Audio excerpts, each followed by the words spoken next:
For most of your life, you were told the world was becoming one big economy, that borders were melting, that trade was making everyone richer, that the global market was the engine of modern prosperity. But in the last few years, something strange has started happening. American factories that hadn't operated in decades are suddenly being rebuilt. Entire product categories are being pulled out of Asia and rerouted through Mexico, India, and Eastern Europe.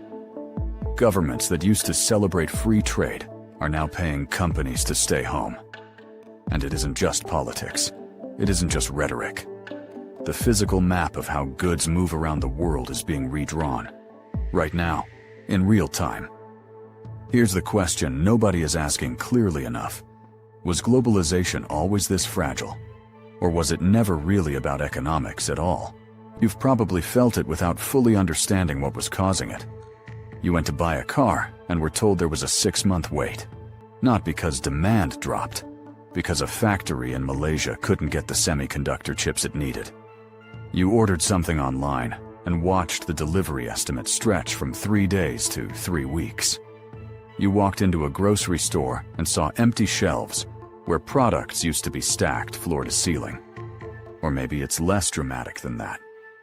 Maybe you just noticed that prices kept climbing even after the initial shock of the pandemic. That inflation stuck around longer than anyone expected. That the cost of living didn't go back to normal because normal was gone. Most people blamed COVID. Then they blamed shipping companies. Then they blamed corporations. But those were symptoms.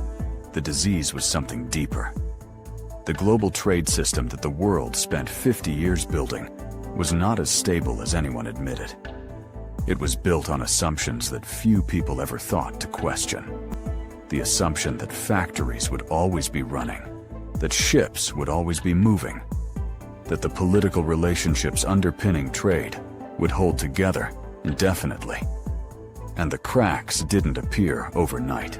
Here is the part that gets left out of most conversations about trade.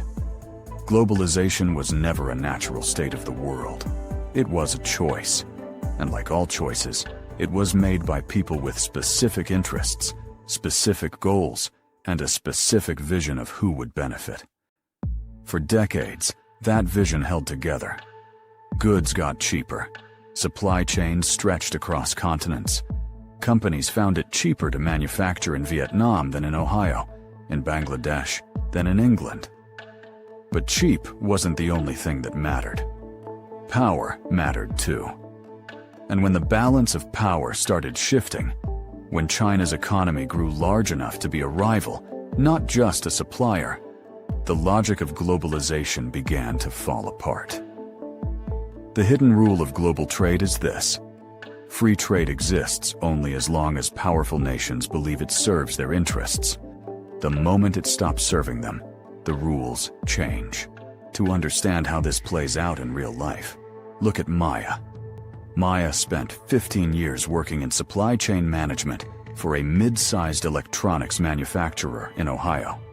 Her job was to coordinate the movement of components across 12 countries. Motherboards from Taiwan, battery cells from South Korea, assembly in Shenzhen, final packaging in the Philippines. The system worked beautifully until it didn't.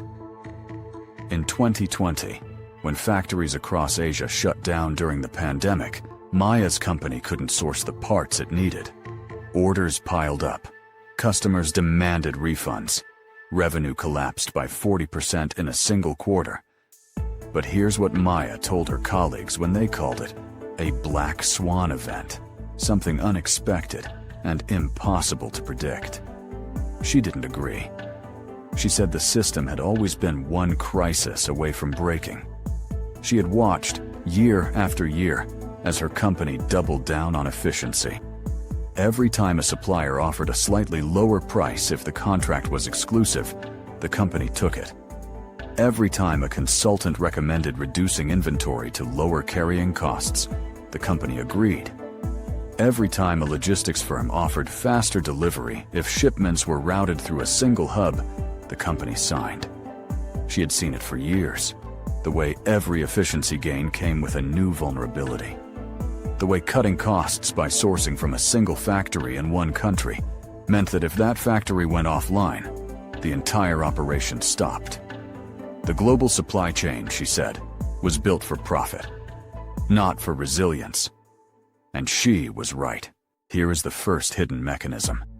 For the last 4 decades, corporations were rewarded almost exclusively for one thing: cutting costs. And the most powerful tool for cutting costs was globalization. Move production to the cheapest location. Source materials from wherever labor costs least. Eliminate redundancy. Reduce inventory. Operate on lean, just-in-time principles, where parts arrive exactly when needed, with no buffer stock held anywhere. This system was spectacularly efficient. It was also spectacularly fragile. When the Fukushima earthquake hit Japan in 2011, it disrupted the global supply of a specific type of resin used in semiconductors.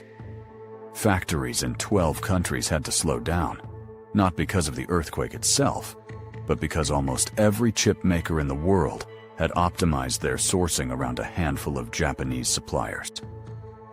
When the Ever Given cargo ship ran aground in the Suez Canal in 2021 for just 6 days, it caused supply disruptions that lasted months. 6 days. Months of disruption. That's not resilience. That's a system designed with no room for error. The efficiency trap is this: the more optimized a system becomes for normal conditions, the more catastrophically it fails when conditions change. And global trade had been optimizing for 30 years straight. But here's the layer that goes even deeper. The fragility of supply chains was always manageable, to a point. Companies could have added buffer stock. Governments could have maintained strategic reserves. The system could have been made more resilient without fundamentally changing. What couldn't be managed so easily was the shift in geopolitical power. Because the real driver of trade fragmentation isn't logistics. It's politics. Consider what happened in 2018 when the United States began placing tariffs on Chinese goods. The initial rounds targeted steel and aluminum. Then they expanded to consumer electronics, solar panels, machinery, and more. By 2023, tariffs on Chinese imports covered hundreds of billions of dollars worth of goods, and China responded in kind. Suddenly, the cost calculations that had made global supply chains so attractive started shifting. A product assembled in China and sold in America now had an extra layer of cost baked in, not because of labor or materials or shipping, but because of politics. Companies that had spent decades building deep ties with Chinese manufacturers now faced a question they had never had to answer before. Is this relationship still viable? Many of them decided it wasn't. Apple, the company arguably most intertwined with Chinese manufacturing, quietly began moving production of key products to India and Vietnam. Not because those countries were cheaper, because they were safer. The second hidden rule of global trade is this: when governments start treating trade as a weapon, corporations have to treat geography as a risk. And nothing in modern history has demonstrated that rule more dramatically than what happened starting in 2025. On April 2nd of that year, President Trump declared what his administration called Liberation Day. In a single announcement, he imposed a minimum 10% tariff on imports from nearly every country on Earth. For China, the rate eventually climbed as high as 145%. For the European Union, 30% was threatened. Canada, America's closest trading partner, faced tariffs that rose to 35% by August.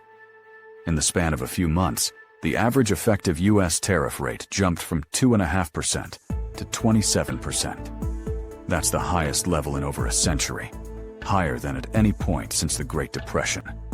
The immediate response was chaos. Stock markets fell. Bond markets signaled alarm. The dollar weakened. Businesses that had built their entire cost structures around the assumption of open trade suddenly found themselves repricing everything. American households, according to one major analysis, faced an average additional cost of roughly $1,000 per year, not from inflation in the traditional sense, but from taxes baked directly into the price of imported goods. The Supreme Court eventually struck down the broadest of these tariffs in early 2026, ruling that the law used to impose them did not actually authorize tariffs at that scale. But the signal had been sent. Loudly. Globally. The world's largest economy had decided, at the highest levels of government, that trade openness was no longer the priority. Control was. Now let's zoom out and see what this looks like at the level of the entire global economy. After World War II, the United States helped design a global trading system built around American interests. The dollar became the world's reserve currency. American companies could access cheap goods from developing nations. American consumers could buy a television for $90 that would have cost $300 if made domestically. In return, developing nations got access to American markets, American capital, and American technology. It looked like mutual benefit, and in many ways it was. But the arrangement rested on one fundamental assumption: that the United States would remain the dominant power in the global economy by a comfortable margin. That assumption started cracking the moment China joined the World Trade Organization in 2001. Over the next 2 decades, China became the world's largest manufacturer, the world's largest trading nation, and the world's largest producer of solar panels, electric vehicles, steel, and dozens of other strategically important goods. The economic relationship that was supposed to make China dependent on the West had instead made both sides dependent on each other. And interdependence, it turns out, is not the same as cooperation. When nations depend on each other for critical goods, they don't just gain trade partners. They gain leverage and vulnerabilities. The United States discovered it couldn't produce enough semiconductors domestically. The European Union discovered it was dangerously dependent on Russian natural gas. China discovered it needed Western-designed chips to power its most advanced technology. Everyone realized, more or less at the same time, that the system they had built for efficiency had quietly become a system of mutual exposure. And so everyone started trying to reduce that exposure simultaneously. The United States passed the CHIPS Act, a $280 billion effort to rebuild domestic semiconductor manufacturing. The European Union launched its own chip strategy. Japan paid companies to relocate factories onto Japanese soil. India began offering massive subsidies to manufacturers who would set up operations within its borders. This is not free trade. This is the end of free trade, replaced by something economists are calling friend-shoring, the idea that you only trade freely with countries you trust politically. The world is not becoming more connected. It is becoming more fragmented, and the fragmentation is accelerating. Here is the part that should give you pause. We tend to talk about globalization as if it was a force of nature, something that happened because technology made it possible and economics made it inevitable. But it was always a political project. It required political will to create the World Trade Organization. It required political decisions to grant China most favored nation trade status. It required American political consensus to allow manufacturing jobs to move offshore in exchange for cheaper consumer goods. That consensus has collapsed. And when political consensus collapses, the rules that were built on top of it don't gradually adjust. They break. Think about what this means for the world you live in now. The prices you pay for goods will not return to where they were. Companies rebuilding supply chains closer to home, reshoring production back to the United States or Europe, face dramatically higher labor costs than they did in Asia. Those costs will pass to consumers. The goods that defined cheap abundance electronics, clothing, furniture, may never be as affordable again. At the same time, the jobs that are coming back to domestic economies are not the same jobs that left. A new semiconductor fab in Arizona creates high-skill engineering roles, not assembly line work.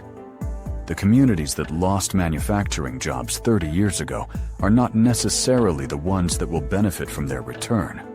And the geopolitical competition that is driving all of this is not showing any signs of slowing down. The United States and China are locked in a contest that is simultaneously economic, technological, and military. Taiwan, where the majority of the world's most advanced chips are manufactured, sits at the center of that contest.